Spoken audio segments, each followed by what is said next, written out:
Alors bonjour tout le monde, bienvenue dans la vidéo sur les si. Aujourd'hui, on va regarder un petit peu plus en détail comment on va faire pour appliquer des conditions. Donc on a vu dans la première vidéo qu'on pouvait appliquer des si de type simple, donc vraiment qu'on testait qu'une seule chose à la fois. Mais on va voir que maintenant on a la possibilité d'ajouter une deuxième condition, ou du moins d'ajouter une condition de type et ou une condition de type ou. Donc dans le cas qui est ici, la valeur nous retournait 5% du montant qui est ici lorsque le montant était plus grand que 500. Et là, on va voir comment on fait pour ajouter cette condition-là aux clients qui sont, ou en fait aux montants à la base qui sont plus grands que 500 et aux clients qui sont fidèles à l'entreprise.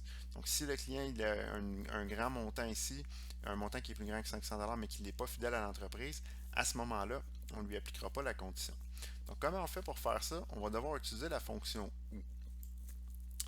La fonction et ou la fonction OU, dépendamment, on va utiliser les deux dans la prochaine vidéo. Donc, si on a la fonction et comme ça, comment on l'utilise? Ça s'utilise un peu comme n'importe quelle fonction. On a la possibilité de venir écrire à l'intérieur de notre si un et dans lequel on va pouvoir voir, vous voyez ici, là, spécifier plusieurs tests logiques à l'intérieur de nos valeurs. Un test logique, c'est quoi? En fait, c'est un test qui va nous retourner vrai ou faux. Donc, souvent en classe, on parlait de 1. Je vous donnais l'exemple de est-ce que B1 est plus grand que 10? Oui. Donc, lorsque B1 est plus grand que 10, on dit que ça retourne vrai ou que ça retourne faux. Donc, à ce moment-là, c'est le retour de mon test logique. Donc, vous avez le et ici, la fonction et qu'on peut utiliser. Puis le truc que je peux vous donner lorsque vous allez vouloir travailler avec la fonction et, c'est de venir inscrire le nom de votre fonction, placer votre curseur à l'intérieur et aller ici dans la zone f de x pour afficher les arguments comme ça à l'intérieur. Donc vous allez avoir la possibilité de venir mettre chacun des arguments, puis vous allez voir que lorsque vous allez en mettre un deuxième, on va avoir la possibilité d'en mettre beaucoup, puis ça va être beaucoup plus simple. Donc dans le cas qui est ici, on veut faire quoi comme test? On veut tester la fonction, on va utiliser la fonction et pour faire un test en disant est-ce que la colonne B1, en fait la cellule B1, elle est plus grande ou égale à 500, qui est le même test qu'on faisait précédemment. Donc ça, c'est la première chose. Donc le premier test logique qu'on va vouloir faire. Mais on veut ajouter un deuxième test pour dire est-ce que mon client il est fidèle? Donc est-ce que mon client il est fidèle? Donc est-ce que B2 est égal à guillemets OUI guillemets. Faites juste attention ici, là, de petits guillemets que vous devez spécifier. Donc, le guillemet, c'est un guillemet américain. Donc, c'est pas deux fois un guillemet simple, mais bien un guillemet double. C'est une petite subtilité. Donc, à l'intérieur de votre fonction et, comme ça, vous avez la possibilité de mettre différents tests comme ça. Je pourrais mettre 1 égale 0 si je voulais, et ainsi de suite. Puis, pour chacun de vos tests, vous voyez le retour de votre fonction. Ce qui est important de savoir, la fonction et, elle recherche les retours de vos fonctions. Donc, elle recherche toutes les conditions que vous allez mettre. Et la fonction et, dès qu'elle voit une valeur qui est fausse, ça va toujours nécessairement me retourner ici faux. Par contre, la fonction ou, on verra que dès qu'elle trouve une valeur qui est vraie, ça va toujours retourner une valeur qui est vraie. Donc, dans ce cas-ci, j'ai ma fonction et, je mets mes valeurs logiques comme ça, je fais OK. Qu'est-ce que ça va faire? En fait, ça m'a généré ici la fonction ou automatiquement pour moi avec les différents tests logiques qui ont été séparés par un point virgule. Puis, à ce moment-là, j'y vois les différentes valeurs comme ça que je peux utiliser. Donc, qu'est-ce que ça fait? Maintenant, mon rabais de 5%, donc 5% fois B1, va s'appliquer lorsque B1 va être plus grand ou égal à 500 et que B1 va être égal à oui. Je vous disais tantôt qu'avec le et, pour que ça soit vrai, il faut que toutes les conditions soient vraies. Donc, présentement, B1, il est plus grand que 500, il est égal à 600, donc celui-là, il est vrai. Et B2 est égal à oui, donc il est égal à oui, donc à ce moment-là, mes deux valeurs sont vraies, mon et me retourne un vrai. Par contre, si je viens changer que mon client il n'est pas fidèle, donc je mets client fidèle est égal à non, vous allez voir que qu'est-ce que ça me retourne? Ça me retourne en fait 0, ou la valeur qui est ici. Là, mon Excel ici est configuré pour dire que quand il est 0, il affiche aucune valeur, mais ça me retourne 0. Puis, pourquoi? Parce que cette fonction-là ici, elle est vraie. Celle-là ici, ce test logique-là, il est faux. Donc, quand j'ai quelque chose qui est vrai et quelque chose qui est faux, dès qu'il y en a un qui n'est pas vrai, donc celui-là ici, B2 est égal à oui, c'est maintenant faux. Donc, à ce moment-là, mon et me retourne faux. Qu'est-ce qui se passe quand le et qui est ici retourne faux? Il prend la valeur si faux de mon test, de mon si, comme ça. Donc, une des façons de le faire le plus simple, en fait, c'est vraiment d'y aller avec la fonction f de x ici, puis de venir spécifier chacun de vos éléments.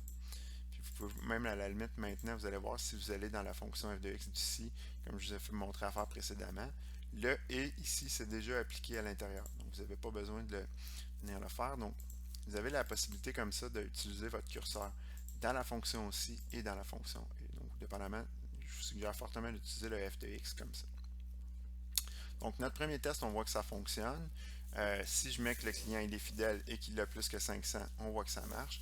Par contre, si je viens ici et je mets 400, on va voir que le test ne fonctionne plus. Pourquoi? Parce que ça ici, c'est faux. Ça ici, c'est vrai.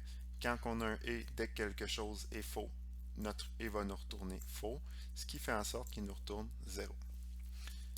Maintenant, on va refaire la même démarche, sauf qu'on va venir changer dans notre fonction la fonction et ici par la fonction ou. Donc, ce que je vais faire, je vais supprimer la fonction et.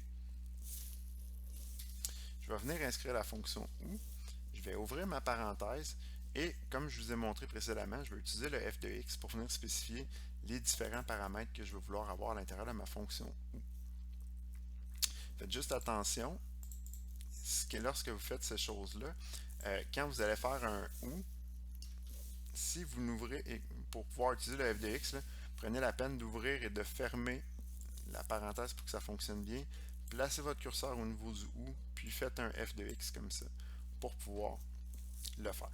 Donc vous avez le ou, vous avez les valeurs comme ça. Puis à l'intérieur d'un ou, on veut tester quoi? On veut tester que le montant de base est plus grand que 500, plus grand ou égal à 500, ou que mon client est fidèle. Donc quand il va y avoir un des deux scénarios qui va être vrai, à ce moment-là, le montant le rabais va s'appliquer comme on l'a calculé. Donc le premier test qu'on veut faire, on le refait. Donc je viens ici, la cellule B1, elle doit être plus grande ou égale à 500. Plus grande ou égale à 500. Puis le deuxième test que je veux faire ici, c'est est-ce que B2 est égal à guillemets, un double guillemet, en fait, là, ben c'est guillemet américain, oui, guillemet comme ça. Donc vous voyez, ici j'ai mon petit mon guillemet, en fait le guillemet double, puis vous avez le résultat de vos tests comme ça. Donc présentement B1, c'est faux de dire qu'il est plus grand ou égal à 500, c'est normal parce qu'il est à 400, puis B2 est égal à oui, donc ça à ce moment-là, ça me retourne vrai. Je vous disais que lorsqu'on a un et, dès qu'on a une valeur qui est fausse, mon et va me retourner faux. Le ou, c'est l'inverse. Dans le ou, dès que j'ai une valeur qui est vraie, ça va me retourner vrai. Donc, dans le cas qui est ici, j'ai une valeur qui est vraie, donc le B1, B2 est égal à oui. Mon ou me retourne vrai. Si on essaie, on voit que le rabais de 20$ sur 400$ s'applique. Pourquoi? Parce que j'ai une des deux valeurs qui est ici, qui est vraie, donc c'est la valeur du client fidèle. Puis à ce moment-là, donc là, il m'a appliqué mon rabais de 5% du montant qui est ici.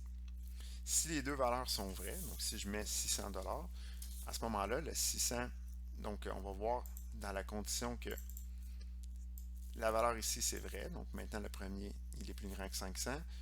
Le deuxième test ici, il est vrai aussi. Donc B2 est égal à oui. Donc qu'est-ce qui se passe quand j'ai une valeur qui est vraie ou une valeur qui est vraie? On disait que quand on avait un ou, dès qu'on avait une valeur qui était vraie, mon ou me retournait vrai. C'est-à-dire que maintenant, il me retourne vrai. Il va utiliser le calcul qui est ici. Donc 5% fois B1. Par contre, si je viens mettre mes deux conditions pour que les tests soient faux dans les deux cas, qu'est-ce qui se passe? Le ou qui est ici retrouve donc un test B1 est plus grand ou égal à 500 qui est faux. B2 est égal à oui qui est également faux. Donc, quand je fais un ou, je recherche une valeur fausse. Je recherche une valeur qui est vraie pour retourner vrai. Il n'y en a pas trouvé. Ça, c'est faux. Ça, c'est faux. Donc, mon ou ici me retourne faux. Qu'est-ce que je fais quand je retourne faux? On disait que si le test ou qui est ici ne donne vrai, je calcule un pourcentage. Sinon, je retourne 0. Donc, dans le cas du test qui est ici, puisque les valeurs B2 est égal à oui est fausse et B1 est plus grand ou égal à 500 est fausse également, il va nous retourner la valeur fausse qui est de 0. Donc, Vous voyez comme ça, quand on fait un ou, on a la possibilité de faire différentes façons, différents tests qui sont logiques.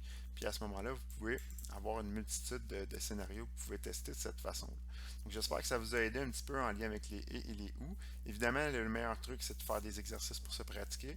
Si jamais vous avez des questions en lien avec ça, n'hésitez pas à venir en voir, puis je vais vous l'expliquer d'une autre façon, ça va me faire plaisir. Merci beaucoup et bonne soirée.